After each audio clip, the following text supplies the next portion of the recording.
Hello, my name is Crystal Hens, and today I will be sharing information about how families can be involved in the supported employment process.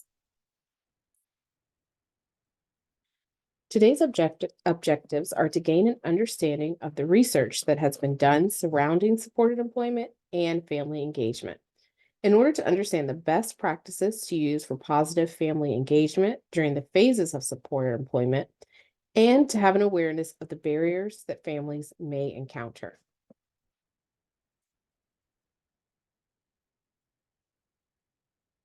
Research has found that historically, providers and families do not see eye to eye when it comes to supported employment. Families don't see providers as effective means of support, while on the other hand, service providers see families as a barrier to supported employment, or that families have unrealistic expectations for their child with a disability. Clearly, the thought process on both sides do not lead to a productive relationship that is ultimately going to serve the consumer.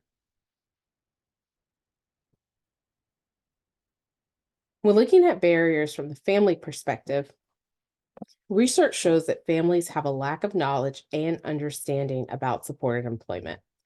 The process is unfamiliar to them, and there isn't enough support to teach them how they can support their child during this process. Families also have concerns surrounding the job development process as well. Some of those concerns are there job opportunities in the community that match my young adult's skills and interests? In regards to skill sets, families list disability related deficits as a concern, but also their young adults' social skills, communication skills, or if they will understand the job requirements. Then there are concerns of discrimination. If my child does have a job, will they be treated fairly? Are they safe? Will they be taken advantage of? And so in 2022, researcher Schultz and colleagues conducted research that concluded for students with disabilities, upon exiting high school, only 24% of those students were working with VR services. Prior to that, in 2020, researcher Chase and colleagues found that service providers identified 8 different actions families engaged in as barriers to collaboration. These barriers included parent interactions with the employer, including family members coming to the job site unannounced, parents approaching the employer with issues about work, and parents stepping in on behalf of their child to handle calling out sick or requesting time off at work, instead of supporting their child to do this independently. Parent expectations and varying opinions than their adult child were also included as barriers. As well, parents sometimes thought that an employment specialist would curate a specific job and then the consumer would attend once that work was complete, versus being involved throughout all of the phases of supported employment.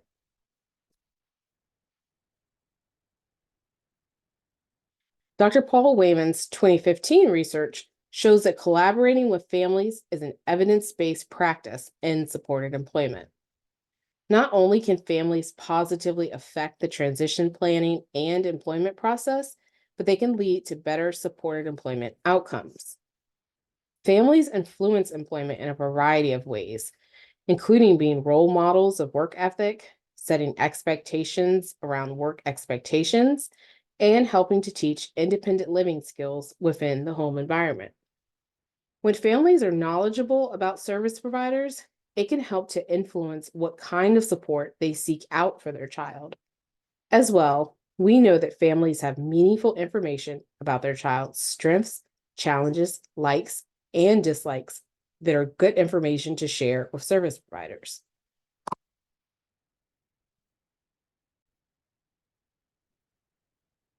Let's begin to dive into what families should know about supported employment. There are 4 phases of supported employment. Phase 1 is information gathering. During this phase, service providers are working to gather meaningful information about the consumer that helps to build the customer profile. Situational assessments often happen during this phase for consumers who have little to no work experience. The situational assessment is a trial work experience that may last an hour or two in the environment in a consumer's stated interests. The service provider will be evaluating the consumer's skill set, interests, and stamina during the process.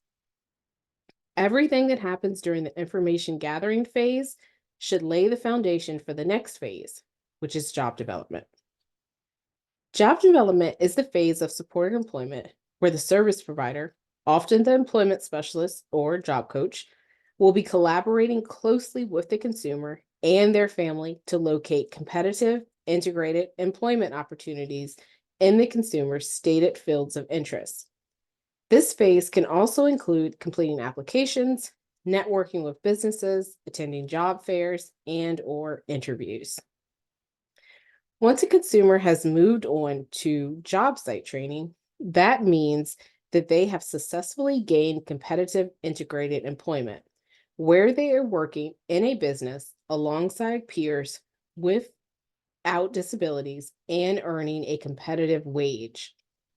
During this phase, an employment specialist or job coach will help the consumer to navigate through the onboarding process for that specific job, help them learn their job task, and help to build natural supports in the workplace. This step includes in-person support and behind-the-scenes support, which can include the creation of checklists, task analysis, or other supports that will increase independence at work for the consumer.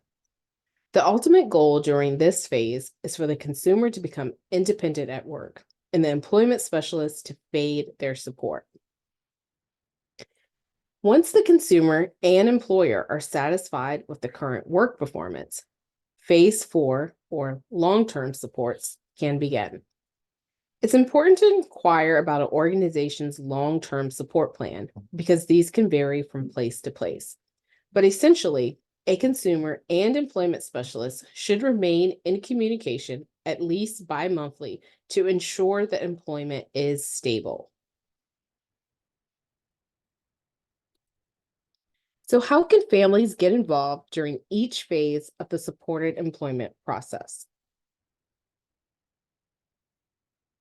During the information gathering process, it's important for families to start navigating through a benefits analysis and learn how their child's SSI or SSDI may be impacted by employment. Service providers should include families when they are creating the customer profile so that families can provide meaningful information about their child. It's important to consider what chores may be done at home or share information about hobbies, family outings, previous volunteer activities that the service provider may not be aware of. During job development, one of the most important things for families to remember is to be open-minded and willing to hear different perspectives. While we know the consumer has to be willing to try new things to find a good job fit, it helps tremendously if families are also willing to see their child in a work environment that they may not have previously considered. Families can also connect with their network of friends, church members, sporting groups, work colleagues to share that their child is looking for employment. Any possible employment opportunities or connections should be shared with the employment specialist so they can follow up on those leads directly. Families can also use dinner time or car rides to go over potential interview questions or share their own experiences about their first job with their child. None of us usually started out with a glamorous job or love every single thing about our current jobs. This can be really helpful to share with someone getting ready to start their very first job.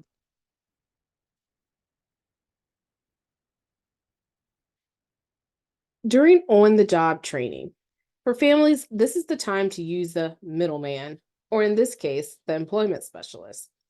When your child comes home with concerns or questions about work, it's important to direct them to their employment specialist instead of stepping right in and contacting the employer yourself. This is part of holding your child to high expectations and helping them to build independence.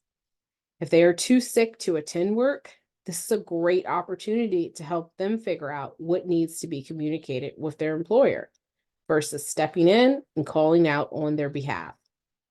Families can also be a great resource when it comes to navigating transportation to and from work or helping to navigate time management by setting alarms so that their child can independently get up in the morning for work.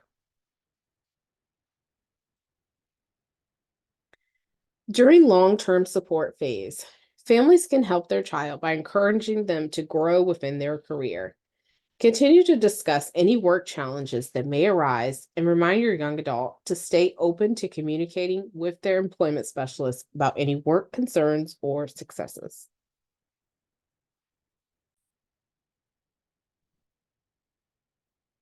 Something for families to consider during each phase of the supported employment.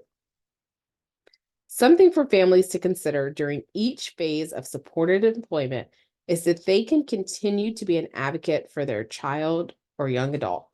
It may look different than how advocacy worked in a school setting, but it's still advocacy. Three ways in which families can continue to advocate for their young adult during the supported employment process include understanding the phases and knowing what best practices look like in each of the supported employment phases. Access benefits planning early. And if it's not offered, don't be afraid to ask for a communication plan with your child's service providers. Communication plan could look like an email, a text message, or a bi-weekly phone call. But it's important to communicate, especially during the job development phase, so that you have time to share any job leads you may have seen or hear about the opportunities the employment specialist may have found.